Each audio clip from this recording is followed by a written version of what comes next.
So let's give a rousing round of applause to them.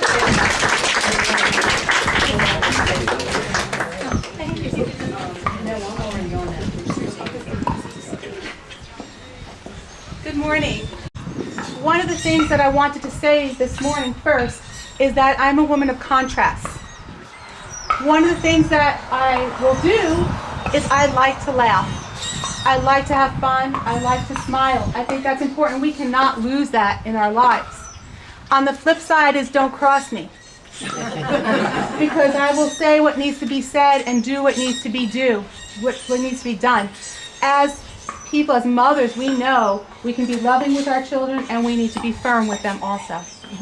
So that was one of the things that I wanted to just let you know about, because this morning they were like, can you be serious? Can you take on Washington? And I said, yes, I can. Some of the things that we impact with us and we go on and we talk about for you all and what do I want to do and where can I be there for you is to make sure that the programs that will sustain you continue on. When we look at, and I'm going to be 50 in October, but we look at Social Security, Medicaid, the Medicare system, those things need to remain stable. And how do we keep them stable? We keep them stable by making sure that we have people employed in our nation who are putting back into those programs that we need. I think single-payer insurance is very important for our country. I think it will stabilize pharmaceutical costs, which is an issue for everybody. I also think it will stabilize healthcare costs with your doctors, that you're not going to run into these high costs or differentials. The other thing that I heard is referral systems, that the referral system is quite difficult, or when doctors drop your insurance. I had my doctor since I moved here. I have gone back and I needed some testing and I had to get a referral. I haven't been to this doctor for years, so I called and they said, well, you're not a patient any longer. And I thought I just had to establish the relationship. I said, well, yes, and here's my information. And right away, what insurance, right? They don't even want to know your name or who you are. What insurance? And I said, well, I'm under Aetna. And they said, well, we don't take Aetna anymore. You'll have to find another doctor. And I just thought, that is awful. But a lot, I think, of what single payer will fix will help a lot of issues that we're having. And just to contrast single payer, they will, again, this is that politics of fear.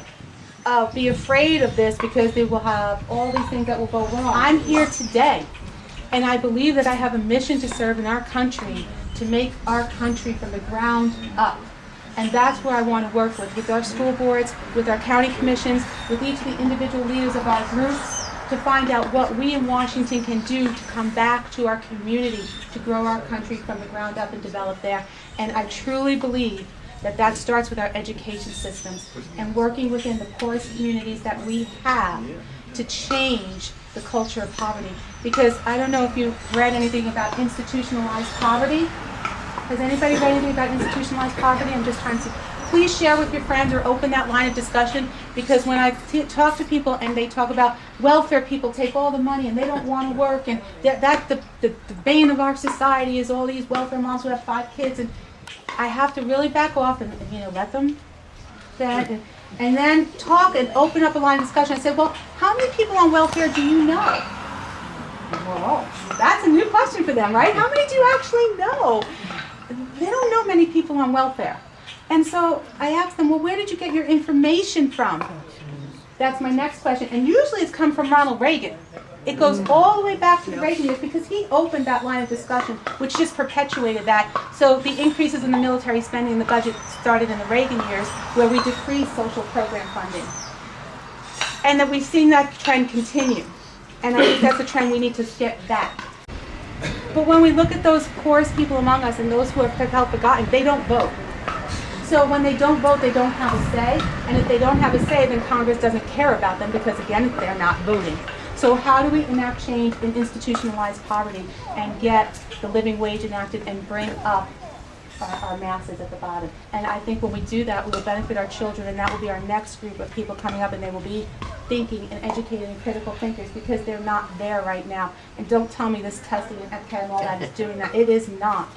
What's going to change is getting into the fabric of our society and changing the mindset of the community, because these children are being raised in the community, and that's the mindset that we're learning. So we need to work with the entire community on a whole change of we can do this together, we can bring you up, and there is the hope. Yes? Will you be at the march on the 24th? Yes. 12 to 2, and then the Ocala March is 4 to 6.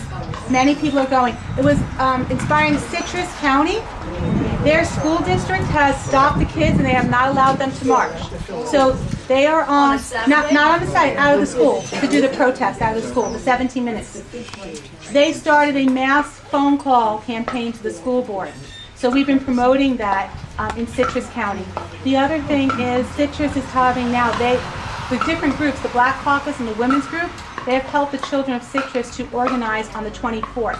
So they are having theirs from 11 to 1 so that they can end it, and then they're having carpools to go to the Ocala from 4 to 6 and join the Ocala. So people are behind it and they're supporting it. And that's what I love too, because when I'm going to the different groups, I'm asking them, have you met your county, your co-counties? I'm asking the women's groups of each of the counties to get together and maybe have a group meeting one day. And the Black Caucus is to get together and have a group meeting and see what can you do co-county, because we are more similar than we are not. And when I go from county to county, I'm seeing, well, we're a group, we are a district. We have very similar platforms, we have very similar school districts, we have very similar agriculture in our work, and we also have very similar unions. So I really have been working with some of the labor caucuses to try to build up the labor caucuses in the different counties, because that is one that we have really let drop, and labor really needs to have a voice, and the teachers' unions too. The other platform is I have run my numbers and looked at what we have for our Democratic base. So Democrats will typically, if you're still a Democrat and haven't gone NPA or independent, you're going to vote Democratic. So I've run those numbers. That's getting people out to vote. So that Get Out to Vote campaign will be huge. And you're talking about the postcards and doing phone calls, and if you all volunteer and get out, and you have your precinct captains, and you're making the call that, hey, early voting, get out and vote. Also, did you get in your vote by mail petition? It was Citrus County Supervisor Election sent to every registered voter a vote by mail card this past week. So all the women's group had them yesterday, and they're like, hey, tell everybody you know, get your vote by mail, get your vote by mail, get your vote by mail. So vote by mail, the phone calls, on my end, again, going door to door, going to every single group that is welcoming me for a breakfast, a lunch, a dinner, a game night, karaoke, I don't care what it is. Square dancing in your square. Somebody said yesterday you had a meeting and I wasn't there. And I said, well, I had the women's group, but please inundate me with information. And I will respond with, yes, I can get there, but please don't feel badly if I say, no, I can't, I have a previous engagement. So I worked on a lot of political campaigns in New York, and our experience is that person-to-person contact makes a huge difference. it makes a huge difference. And on the days leading up, because we do early voting, so I've been gathering the volunteer list. And I talked to everybody who's given me your name and number. Please keep sending that, your email address. We're not there yet. Right now it's petitions. But we are going to need that army, because on the early voting day, what I plan is for have people stationed at every supervisor's of elections office for the early voting dates, because that's when you vote. And just out there with signs and meeting people, say, hey, you vote great, and having the palm cards. I've talked to counties about doing the palm cards. Lake County is all on this. The palm card is basically your guide to vote. And you would say, this is the recommendation that we have for you to vote. Do you know there might be up to 20 to 40 amendments on this year's ballot? Because the Constitutional Committee met this year, they meet every 20 years, so they're recommending changes to the Constitution. I think that they're doing that away on purpose. Because if they can overwhelm you and you look at, this is my ballot, who's going to go to the ballot? So palm cards are going to be huge. That we have a very quick and easy access to look at that and say, oh, if I'm in line with this ideology, these are the ways I would vote on these issues, to make it easy for people. Because people aren't always educated and knowledgeable about everything. And with all those coming up, all those initiatives, it's going to be very, very difficult. So palm cards, the recommendation, so I can take that card with me into the ballot box and say, oh, I'm of this ideology, I'm going to vote this way. On election day, this is going to be huge. I will need an army of volunteers on election day. Somebody at every single precinct, every single polling station, all day, somebody there. And that's going to take shifts. But that's where I said, you all have been phenomenal. You want something to do, I'll give you something to do. But we need to be there and we need to be visible. It's something that I'm against is all this money that goes into running these campaigns, and it makes me cringe that I'm sitting here needing money to run a campaign. Well, is somebody here collecting campaign contributions? I have envelopes with me. Good. And my website, the website is a pain in the neck to use because somebody emailed me last night and said, I tried to donate $50 and it only let me put in 50 cents. Because it starts with that, with the decimal place. You have to move it, or you put the amount in for the credit card to work. And I know because I was the first one to donate a credit card donation to myself to make sure it worked. And it was frustrating because if you didn't know to move it and put in the amount. And there is PayPal on my website also. I love PayPal now because I hate to run a credit card debt. But the other thing, so I'm actively seeking donations, graciously. Let me just say for that too, I was saying that I think that there are miracles going to happen.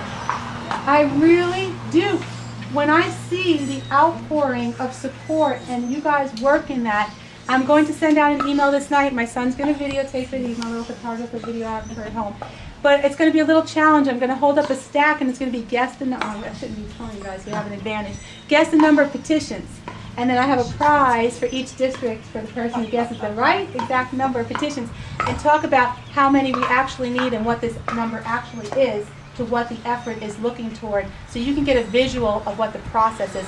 Because when you're out there, and those of you who have been out there know, getting 20 is difficult, getting 40. But I'm going to ask for this last 2-week push if we can get 100 people to do 10 a day. Is your voter ID the same as your driver's license? Because if you're No. not necessarily, I was told it was. No. Okay, so then. Bet your friend. Birthday. Yeah. No, we don't have it's it. Yeah, okay.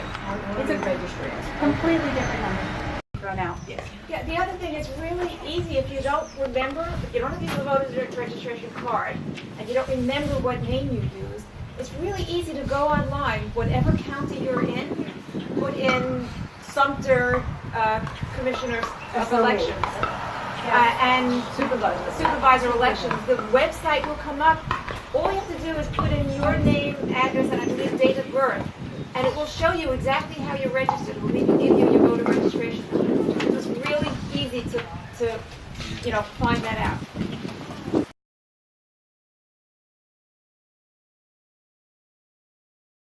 When we talk to our friends, and a lot of us have been alienated from our friends, and me too.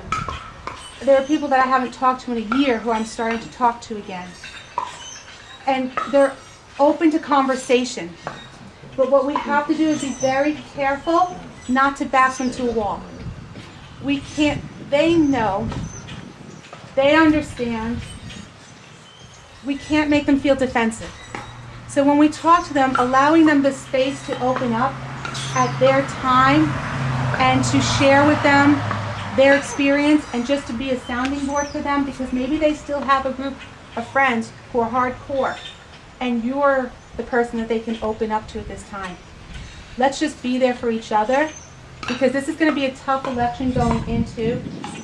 This morning, I was listening to Republicans talk on the news, and this is all about planting a seed. And they're talking about all the Democrats who are running are going to impeach Donald Trump, and that's their goal, impeach Donald Trump. So they're starting to get that Republican base fired up in a new way of, no, don't take my president down, don't fire him up, And then the Democratic Party came on after that, and their counter was, that's not our goal. Our goal is to implement policies for change for Americans to work in programs and needs and jobs and education, everything that I've been talking about. And I watched Donna Brazile on MSNBC, and after I listened to her, I was like, holy cow, that's my mission statement, that's my platform. I went right in to try and contact her. I'm like, you need to see this because we are on the same page. I haven't heard back from her yet, but she was in Orlando that day. So when I look at that and I'm talking to people, I allow people in. And I don't put up a defensive wall. And I ask them, well, what's important to you? How did you think that you would get help? How did you see that not mesh out, for you and your family? What needs do you still have? And then I talk to them about what bonds us all, our commonalities, and I've made a new friend. And I've had somebody, even if you can open up that thought process to change the channel or unlock a new line of reason or thinking, that we are not the enemy. that we are all one group and not to box us into these boxes. And you can stay a Republican. That's okay. It's not about your party affiliation or what you're going to say, this or that. It's about how we act, our words, and our deeds. And do we come through with what we say we're going to do? And that's how you evaluate. So when I talk to people and they listen to Donald Trump and they heard his words, his deeds did not follow through with his words. And that's where they know they have gotten a failed presidency. And they are afraid to say it. Who wants to say they made a mistake? You know, who wants to say I was wrong? So we accept that with grace, and well, that's who we are, right? We accept that with grace and with dignity, and we move on and bring them back into the fold. Because we all, and I keep saying this, we all want the best things for our country. We want our country to be the greatest country on earth. We want our people to be happy and sustainable, and we want to have security. And that's how I would approach them. So when people ask me, how can I help you? What can I do? Right now, it's just get those bonds. Open up that line of thinking to a different thought. And then say, you know, I've listened to Dana Cottrell speak. You know, you might want to have her over your house with a group of friends. There are things you might agree with. There are things you might disagree with. But maybe you'll find some commonalities. Maybe you'll find that we're not this enemy or this big boogie monster hiding in the dark. We're all just people struggling every day to get along and make it through that day to the next day. And that's how we will open up the lines. And that's my goal up here.